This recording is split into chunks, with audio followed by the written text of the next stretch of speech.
Knapsack Jack. Well, out on the outskirts of my hometown, beyond the stockyard and the sewer pond, between the swampland and the railroad track, in a dilapidated old rundown shack, lived an old black man we called Knapsack Jack. Not a soul in town knew a thing about him, where he came from or where he had been. The only name that he gave was Jack when he signed on to work at the railroad track. Here begins the story of Knapsack Jack. Every Saturday about dusk, old Jack could be heard coming on down that track, knapsack on his back and whistling a song of a lonesome black man as he wandered along, a tune only known to Knapsack Jack. Old Jack was the only black man for miles around, and he caused a mighty stir in our little town. All his kids would gather round to torment him and laugh like he was a circus clown, the man we called Knapsack Jack. But old Jack never paid us no mind, even if he was hit by a stone from behind. He'd just smile and trot on down the track, that old pack on his back.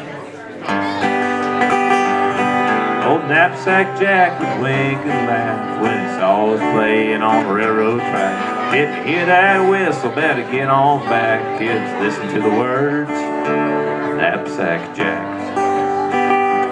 One twilight evening in January, the ice cream urge got the best of me. And despite the warnings from Mom and Dad, I snuck to the only place it could be had, way across town, across the railroad track. Well, Mom and Dad were away from home, and I forgot and left baby sister alone.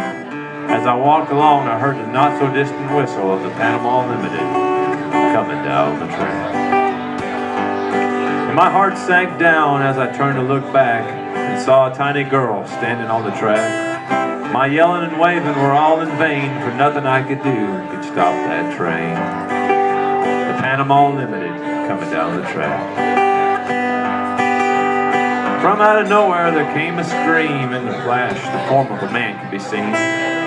In the deadly glow of the light's cold beam, I watched what I wished was only a dream. It seemed like an eternity before the train passed. Visions of horror passed through my head, because I just knew my baby sister was dead. I bounded across the track as fast as I could fly when I heard that tiny baby's cry. There she lay safe beside the railroad track. But down between the weeds and the scarred cross ties, my heart dropped again, for before my eyes, some 30 feet from the railroad track, lay a lifeless old man in a torn up sack.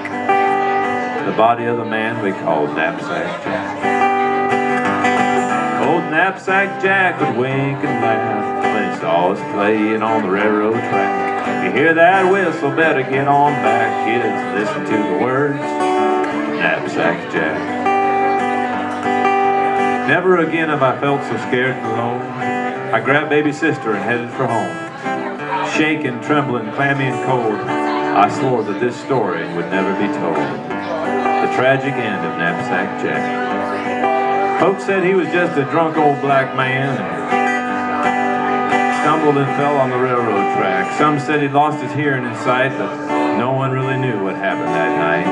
Only me, the Lord, and Knapsack Jack.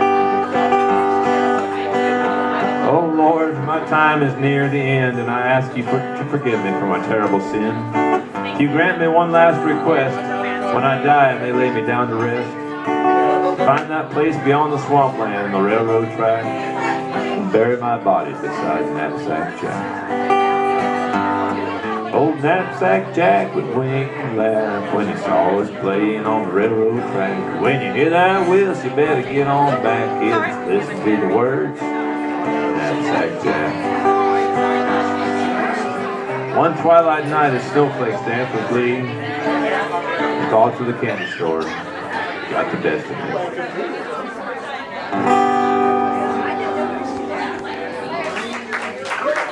Thank you very much. This next